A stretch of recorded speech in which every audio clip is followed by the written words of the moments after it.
Hello everyone, this is Nitpicking Nerd, and today I want to talk some more about the detached nacelles in Star Trek Discovery, which I covered in my review of the previous episode, but I would like to add a few things about that specific technical detail.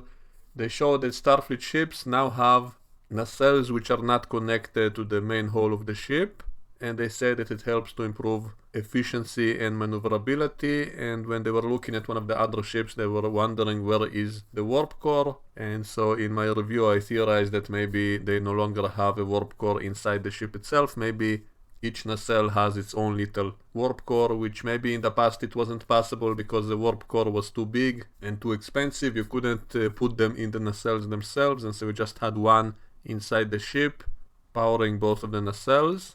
But maybe it became more efficient, and maybe the main hull of the ship no longer uses the warp core for power generation inside the ship. Maybe they have some kind of secondary reactors to do that, such as fusion reactors or something safer, as not to risk destroying the whole ship if the lithium again becomes inert. And they mentioned that as a possibility in the first episode of this season. They said that the Federation doesn't know if it might happen again or not, and so that's why I think it makes sense to take precautions so that if suddenly it happens again, it won't destroy the whole ship with all crew on board, because maybe they can instantly put a shield between the ship and the nacelles, and so it will protect the main ship from the explosion. And we know it's possible. We saw that even in TNG. We saw that it's possible to protect other ships from warp core explosions by putting your shields around the ship, and so I think it might be kind of a safety in case another burn happens. And since the burn happens instantly without any warning, then maybe even the fastest and most efficient ejection system wouldn't be quick enough to save the ship. And so that's why I do think it makes sense to simply keep it outside of the ship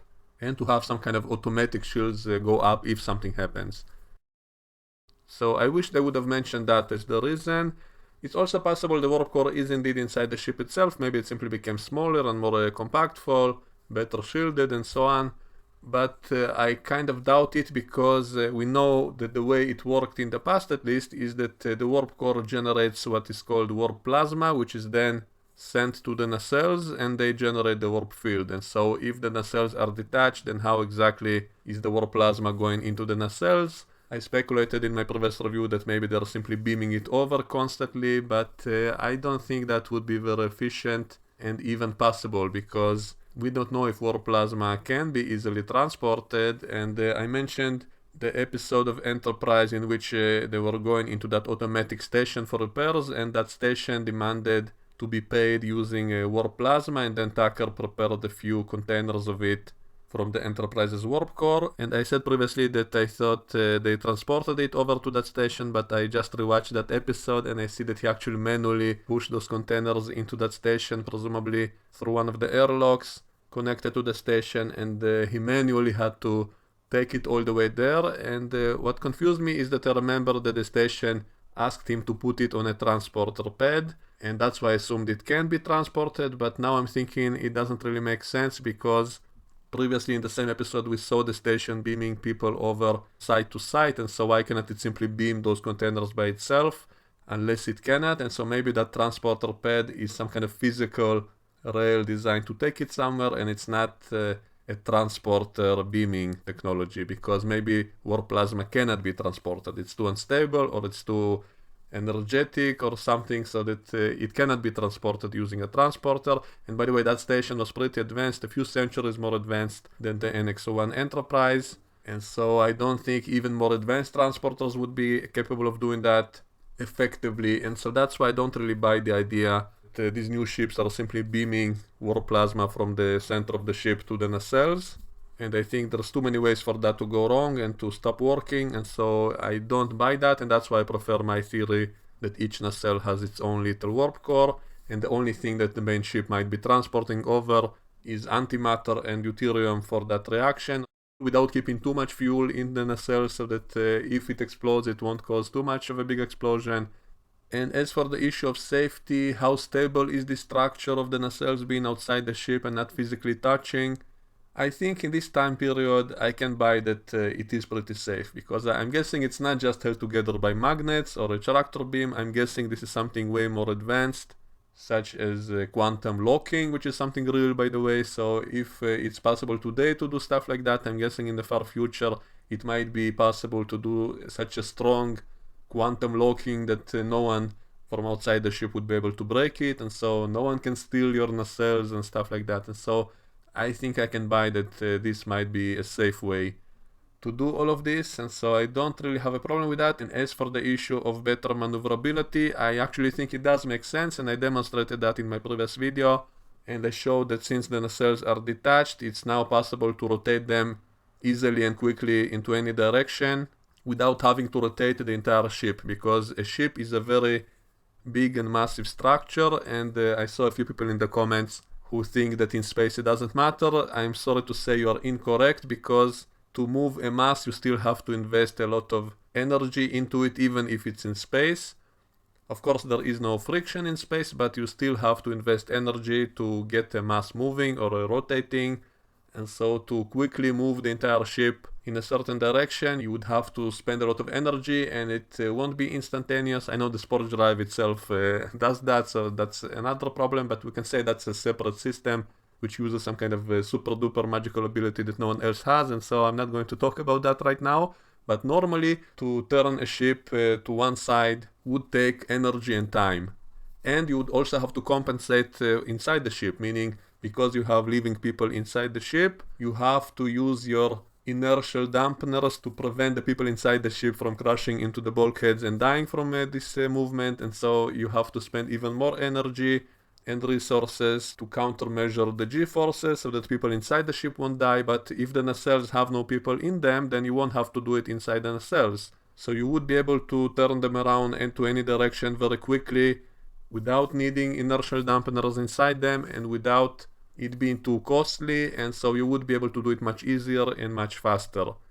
And we know that to go to warp you have to point the nacelles into the direction that you want to go, but presumably if you just turn the nacelles without turning the rest of the ship, you can still go to warp into the new direction. And so this way you can save the ship from some kind of emergency by jumping to warp right away without waiting for the whole ship to turn. And also, while at warp itself, I think we saw in a lot of episodes that it is possible to turn to different directions while at warp, even though in one episode of Voyager Tom Paris said that's impossible, you can only move in a straight line, but maybe he meant a straight line in the direction of the nacelles. And so we did see in a bunch of episodes that it is possible to turn while at warp, but you have to turn the whole ship because it's connected to the nacelles. But presumably with these new nacelles, you will be able to turn at warp much faster, so you only need to move the nacelles and then immediately change the direction that you're going. And we actually see Book's ship doing something like that when it's at warp. For some reason it's not flying in a straight line, but it's doing some kind of crazy curving movements while at warp, so maybe it's kind of a more effective way to go to warp or something. Maybe because subspace was damaged and there are areas of space that are unstable and you have to avoid them while you're flying, and so it's a much more convoluted way to fly at warp right now. So maybe that's why they need all these more maneuverable nacelles that can change direction quickly even at warp. And so I'm guessing we'll see some of that and we'll be able to explain it better than right now, but this is, I think, the best way to explain it. To say that the warp cores are now much smaller and inside the nacelles themselves, and the nacelle can still carry the ship to any direction and to change direction more quickly, which makes warp flight more effective or more safe. And another cool thing I'm kind of hoping they'll do maybe in the end of the season is that technically you can use your nacelles as a last resort weapon, because if each nacelle doesn't have any people inside of it, then technically you should be able to launch your nacelles as a rocket toward your enemy at warp speed and to make it collide with your enemy to save your ship, even though of course you will strand your ship without the ability to go to warp again. But it might be kind of a cool last resort method of defeating your enemy without sacrificing your whole ship.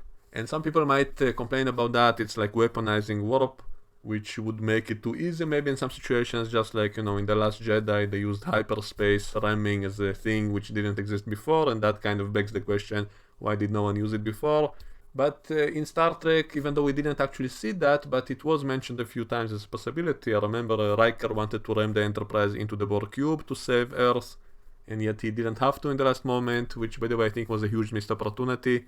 I think he should have done that with the drive section as that last push to defeat the Borg cube in the final battle just have that hack low-Q test to make the Borg lose their shields and then ram the drive section at warp speed into the cube and destroy it that way. I think that would have been much more epic and much better and not be too easy of a solution to defeat the Borg just by hacking them. And so I thought, always thought that was a huge missed opportunity in that episode. So I actually would like to see something like that in Star Trek if it's done right. So I think using the nacelles as kind of warp missiles to defeat your enemy might be a cool idea if they do it well. And obviously it will be a very limited weapon because you can only do it once, or I guess twice, and then your ship is stranded in space, and so no one would be in a hurry to do it. So I'm actually hoping to see something like that. And so all of this is why I'm not against this whole idea, and I don't think it's necessarily stupid unless they screw it up, which I guess they might do, because this show constantly disappoints me with all kinds of stupid little things and a lack of common sense and a lack of continuity even with its own pre-established ideas. And so I'm really hoping they won't screw this up, because I'm actually thinking this is actually a good idea that might be cool if they don't mess it up logically. And so I'm actually defending this right now. I don't know if I will keep defending it if they explain it in a stupid way that doesn't match my own theories on this matter. But so far I actually kind of like it. And so that's all I wanted to say about this topic. Feel free to tell me whatever you think and we can discuss it in the comment section. I hope you enjoyed this video. Please hit the like button, please subscribe, click the notification bell if you want to see updates of new videos. Consider supporting me on Patreon, check out all my other channels, the links of which are in the description below, and I will see you all next time. Bye bye.